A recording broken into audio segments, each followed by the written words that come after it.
So let me introduce our guest Olga Onuch from University of Manchester.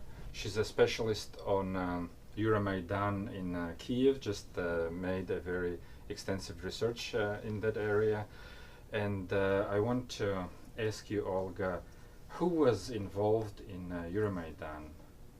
Thank you very much for having me to speak. Who was involved in Euromaidan is a great question. It was mostly a younger population. The median age of the protest participants were 36. There were more men than women, and it was very much a central Ukrainian protest. The majority of protesters were from Kiev, Kiev Oblast, and other central Ukrainian oblasts.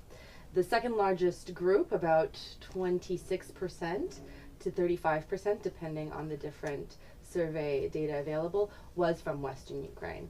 But there was a small portion of the protesting population that were from Eastern and Southern oblasts, which are often not discussed as much in many discussions around Ukraine. In terms of past political preferences or past political voting behavior as it was declared by the protest participants on the Maidan at the time of the survey, so we have to take a look at this with a grain of salt. The majority were supporters of, at that time, the political opposition. So past supporters of Yulia Tymoshenko, of Viktor Yushchenko, and as well of Batyushina, Svoboda, and Udar as political parties. But there was a portion of the protesting population that did vote for Yanukovych in 2009, 2010. So they were a very small portion of the protesting population.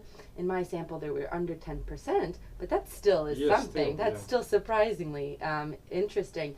And also there were a portion of the population that did not vote against, that did not vote in favor of Yulia Tymoshenko or Viktor Yushchenko in past protests. So I think the Euromaidan was a little bit more cosmopolitan than we initially thought. And I think it was a little bit more cosmopolitan than the Orange Revolution protest. But there still needs to be more study done for this. That's very interesting, especially the Yanukovych supporters in Euromaidan. I didn't know about it. It's amazing. But what's the attitude toward Euromaidan now in Ukraine? In Ukraine, it's fascinating because in a recent survey that was funded by the National Science Foundation that Henry Hale, Tim Colton, Nadia Kravitz, and myself have conducted in Ukraine, we found that general attitudes towards the Euromaidan are quite negative. So there is a solid portion of the population that sees the Euromaidan as something negative. Even during the war, wow. And I think especially so because people see it as connected to having caused more harm than good. And so if the general Ukrainian population in central Ukraine, in southern Ukraine, and in eastern Ukraine thinks that the Euromaidan resulted in the annexation of Crimea and then the civil conflict that's happening in eastern Ukraine, they're blaming those protests.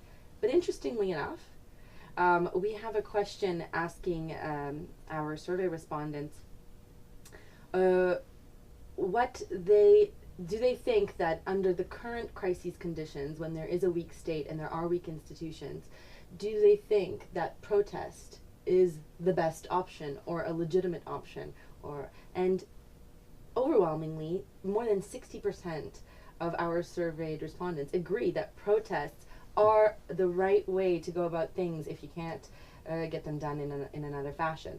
So while they are disappointed with what happened after the Euromaidan, they do think that protests are a good option for them politically, which is confusing. Yeah, it's constitutional right to uprise against the government.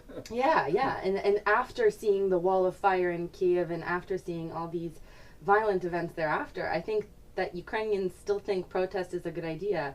It says that a lot of Ukrainians believe in this right to protest. Yeah, it's amazing. It's like they think that Euromaidan is to hype a price for for democracy, but they're willing to do it again. Yeah, right. It's I mean, and I think it correlates. I mean, when we look at people from what regions of Ukraine, people from eastern regions of Ukraine are a little bit more negative and are less likely to protest in eastern and southern oblasts. As well, linguistically, there are some differences, but we're just trying to figure out what those differences are. But yes, there's a lot of people who think protest may be necessary, even if it's not guaranteed that there's a good outcome. And the majority of the population also believes that the protests were organized by ordinary people. And very few, only 11% of our survey thought that this was a Banderite coup. Very few individuals thought that this was a CIA plot, under 9%, and very few individuals thought that this was a Russian plot to destabilize the country. So the majority of the population, actually across all regions of Ukraine, do think that this was a response by ordinary citizens to the repressions of the Yanukovych regime. Well, thank you very much. It was Olga Onuch with us, who shared this very counterintuitive the findings of her research. Thanks. Thank you very much.